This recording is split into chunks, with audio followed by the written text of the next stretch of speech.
Hey guys, this is Fundo on Parama. Tonight on Uzalo, there is a competition on the show of K Masha FM donation and the youth.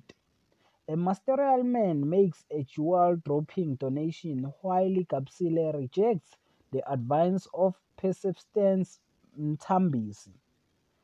Mtambisi wants to donate with 10 million while Nkonzi wants to donate with 1 million. And Nkonzi become disappointed when he see the men that compete with him and is more higher than him.